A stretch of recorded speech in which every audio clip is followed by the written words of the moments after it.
पाकिस्तान के cricketer Haider Ali England में ज़्यादती case से बरी हो गए हैं। इसके हवाले से गो के मैंने पहले ही बताया था कि सूरत हाल क्या है, लेकिन अब इसके हवाले से ये बातें भी हो रही हैं। क्या हैदर अली की डील हुई है लड़की के साथ, इसके ऊपर बात करते हैं। और उसके अलावा पाकिस्तान और साउथ अफ्रीका के दरमियान जो आने वाली सीरीज़ है उसका मजवज़ा शेड्यूल सामने आ चुका है। मैचेस कहाँ कहाँ होंगे, किस किस तारीख को खेले जाएंगे, इसकी तफसील भी इस रिपोर्ट का हिस्सा होगी। लेकिन उससे पहले बात करते हैं आज खेले जाने वाले मैच के ऊपर, जिसमें पाकिस्तान और यूएई की टीमें मद्दे मुकाबले आएंगी। आज का मैच जीतकर पाकिस्तान टीम फाइनल के लिए क्वालिफाई कर सकती है, जबकि हारने की सूरत में यूएई की टीम ऑफिशियली तौर पर टूर्नामेंट से यानी कि फ़ाइनल की दौड़ से बाहर हो जाएगी। ये मैच के लिहाज से अपडेट है, लेकिन इस मैच में जो पाकिस्तान के नुक्ता निगाह से जो सबसे अहम चीज़ है वो उन प्लेयर्स की कारकर्दगी है जिनके ऊपर सवालात खड़े हो रहे हैं। अब उस फहरिस्त में शहजादा फरहान भी शामिल होते जा रहे हैं। गो के 167 उनका स्ट्राइक रेट है, लेकिन उनकी एवरेज कुछ नहीं है। रन्स नहीं कर पा रहे हैं, अपनी इनिंग्स को तूल नहीं दे पा रहे हैं। शुरू में उनके बैट पर गेंद भी आती है, लेकिन अब तक वो 3 मैचेस में उस तरह की कारकर्दगी नहीं दिखा सके जिसकी उनसे तवक्को की जा रही है। ख़ास तौर पर जो फास्ट बॉलर की इन स्विंग बॉल है उनके ऊपर बोल्ड हो रहे हैं। इन स्विंग के तीनों मैचेस में वो इन स्विंग पर आउट हुए हैं।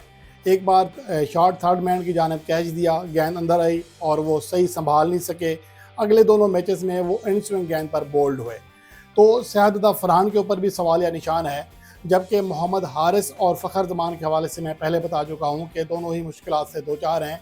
लेकिन गुज़श्ता मैच में बहरहाल फ़खर जमान किसी हद तक टच में दिखाई दे रहे थे।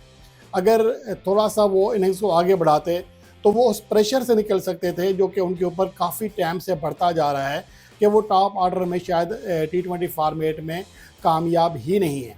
तो इस वजह से आज का जो मैच है फ़खर जमान के लिए बहुत ज़्यादा अहमियत का हामिल है। और जहाँ तक मोहम्मद हारिस की बात है, उनके ऊपर देखें फ़खर जमान और शहजादा फरहान की, तो ये आप कह सकते हैं कि वो ख़ुद को बहरा साबित कर चुके हैं। उन्हें साबित करने की ज़रूरत नहीं है, लेकिन मसला सिर्फ ये है कि उनका फॉर्म में आना ज़रूरी है। लेकिन मोहम्मद हारिस के साथ जो मसला है वो बिल्कुल मुख्तलिफ है।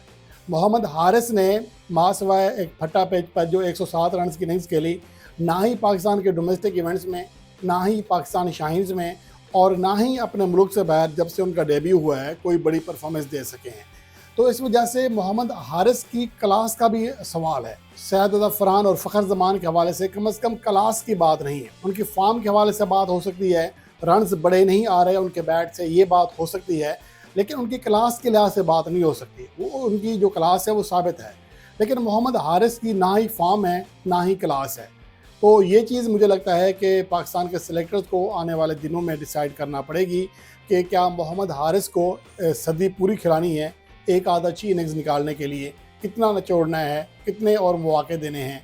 आज अगर वो बड़ी इनिंग्स खेल भी जाएँ तो मुझे लगता है कि वो कोई ज़्यादा ट्रस्टेबल फिर भी नहीं रहेंगे। हाँ, फ़खर जमान खेल जाएँ, शहजादा फरहान खेल जाएँ तो आप कह सकते हैं कि फॉर्म में वापस आ गए हैं, लेकिन मोहम्मद हारिस के हवाले से ऐसा नहीं है। मोहम्मद हारिस जो कि जदोजहद करते करते आ रहे थे, बांग्लादेश के ख़िलाफ़ सीरीज़ में उन्हें मौका मिला, उनके मेन बॉलर्स नहीं थे, अच्छी परफॉर्मेंस देने में कामयाब रहे, लेकिन उसके बाद जो कंडीशंस में जैसे चेंज हुई उनकी सूरत हाल, उसकी कंडीशन अपनी निकल आई हैं। तो मुझे बड़ा लगता है कि मोहम्मद हारिस के हवाले से हम जो सोच रहे हैं वो शायद कोई ओवर ही सोच रहे हैं, उनकी क्लास नहीं है। अब तक वो 3 मैचेस में यानी कि इस सीरीज़ में 17 रन कर सके हैं, 5 की एवरेज है, 90 से कम उनका स्ट्राइक रेट है।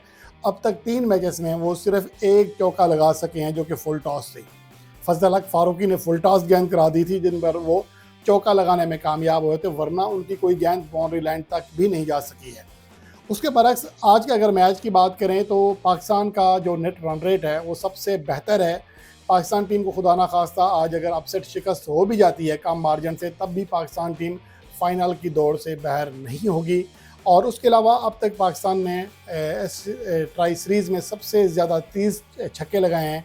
पाकिस्तान के बैटर सबसे ऊपर हैं छक्कों में भी और चौकों में भी, लेकिन पाकिस्तान के बॉलर्स की कारकर्दगी के ऊपर सवालिया निशान है।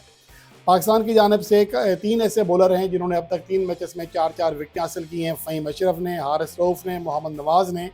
इनकी एवरेज तो बेहतर है, लेकिन हारिस रऊफ़ का जो स्ट्राइक रन इकनॉमी रेट है 10 रन फ़ी ओवर से ज़्यादा है, जबकि फ़हीम अशरफ की जो कारकर्दगी है किसी हद तक बेहतर हुई है, 8 रन फ़ी ओवर दे रहे हैं, जबकि मोहम्मद नवाज़ ने 6.8 के इकनॉमी रेट से रन दिए हैं। बहरहाल जो बाकी पाकिस्तान के बॉलर्स हैं, शाहीन अफरीदी ने 2 मैचेस में 2 विकेटें हासिल की हैं, उनका इकनॉमी रेट बेहतर है।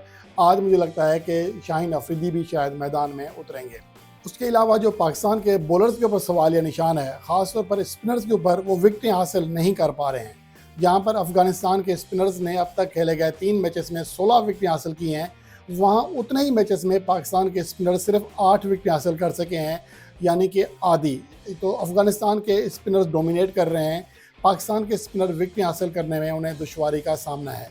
तो ये चीज़ आज पाकिस्तान की टीम की नुक्ता निगाह से बहुत अहम होगी कि पाकिस्तान के आज स्पिनर्स का कितना अहम होता है किरदार। उसके अलावा जो दूसरी अहम स्टोरी है वो है पाकिस्तान और साउथ अफ्रीका के दरमियान अगले माह शुरू होने वाली होम सीरीज़। उसका मजवज़ा शेड्यूल तैयार कर लिया गया है। जनूबी अफ्रीका का डेलीगेशन यहाँ मौजूद है, ग्राउंड्स का सिक्योरिटी का मुआयना कर रहा है, जो कि हस्ब मामूल होता है। और उसके बाद जो काफ़ी चीज़ें मामलात हैं दोनों बोर्ड के दरमियान वो तय हो चुके हैं। 2 टेस्ट, 3 वनडे और 3 T20 मैचेस का जो शेड्यूल है वो तैयार हो चुका है, जबकि दोनों बोर्ड्स की ऑफिशियल जो इसके ऊपर मंजूरी है उसका सिर्फ इंतज़ार किया जा रहा है, जिसमें मामूली रद्द-बदल तो हो सकता है लेकिन इससे ज़्यादा नहीं होगा।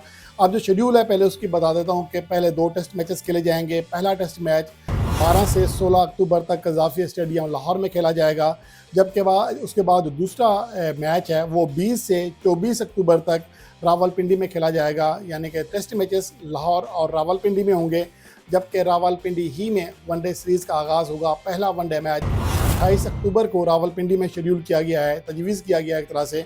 और उसके बाद जो बाकी 2 मैचेस हैं वो फैसलाबाद में खेले जाएंगे। फैसलाबाद तवील अरसे के बाद किसी इंटरनेशनल मैच की मेज़बानी करेगा, जहां पर 31 अक्टूबर को सीरीज़ का दूसरा वनडे और 2 नवंबर को सीरीज़ का तीसरा वनडे मैच खेला जाएगा। उसके बाद जो T20 सीरीज़ है उसका आगाज़ मुल्तान में होगा। इस सीरीज़ में मुल्तान में सिर्फ एक ही मैच रखा गया है, जो कि T20 सीरीज़ का पहला मैच है। 5 नवंबर को ये मैच होगा। उसके बाद आखिरी 2 मैचेस लाहौर में होंगे, यानी कि लाहौर ही से साउथ अफ्रीका का दौरा पाकिस्तान शुरू होगा और लाहौर ही में ख़त्म होगा।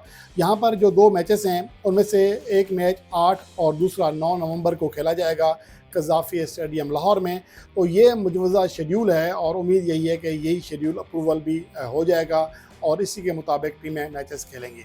उसके बाद हैदर अली की जानिब आते हैं। हैदर अली को बड़ी खुशखबरी मिली है, उन्हें आज़ाद कर दिया गया है, पासपोर्ट उनके हवाले है, जब चाहे इंग्लैंड छोड़ सकते हैं। अब उन्हें एक तरह से केस जो है उसे उनका केस खारिज कर दिया गया है। और जो अहम चीज़ है, अब इसके हवाले से ये इतलात भी हैं कि पाकिस्तान क्रिकेट बोर्ड के चेयरमैन मोहसिन नकवी, जो कि वज़ीर दाखिला भी हैं, उन्होंने अपना असर और रसूख इस्तेमाल करके हैदर अली को बचाया है। लेकिन मुझे लगता है ऐसा बिल्कुल नहीं है। जो कि बरतानवी पुलिस की रिपोर्ट आ रही है उसके मुताबिक हैदर अली को मुकम्मल तौर पर फंसाने की कोशिश की गई। लड़की ने ट्रैप किया, उनको खुद ही होटल में बुलाया, फिर उनके जो मैसेजेस देखे जा सकते हैं उसमें किसी भी तरह ये बात साबित नहीं होती है कि हैदर अली ने उसके साथ ज़्यादती की है। तो बहरहाल ये ऑप्शन ज़रूर है कि उसने शादी करने के लिए थोड़ा सा ड्रामा किया और पुलिस को गलत बयानी की। लेकिन अहम बात यह है कि जिसकी वजह से शकूक पैदा हो रहे हैं कि उस लड़की के ख़िलाफ़ कोई एक्शन नहीं लिया जा रहा। तो ये थोड़ी सी चीज़ मशकूक यही है सिर्फ, वरना बरतानिया में ऐसा होता है कि जब आप किसी बड़े नाम को इस तरह आप जलील करते हैं, उसके ऊपर झूठा इल्ज़ाम लगाते हैं, तो हद तक इज़्ज़त का दावा भी किया जा सकता है, उसके ख़िलाफ़ गलत बयानी की रिपोर्ट भी की जा सकती है, उसका अलग केस भी चल सकता है। लेकिन इतलात ये हैं कि उस लड़की के ख़िलाफ़ भी कोई केस नहीं चलाया जाएगा। तो यहाँ से थोड़ा सा एक शक का जो दायरा है थोड़ा बड़ा होता है कि शायद कोई डील हुई है। लेकिन ओवरऑल जो अच्छी चीज़ है वो ये है कि हैदर अली अब इस केस से बरी हो चुके हैं।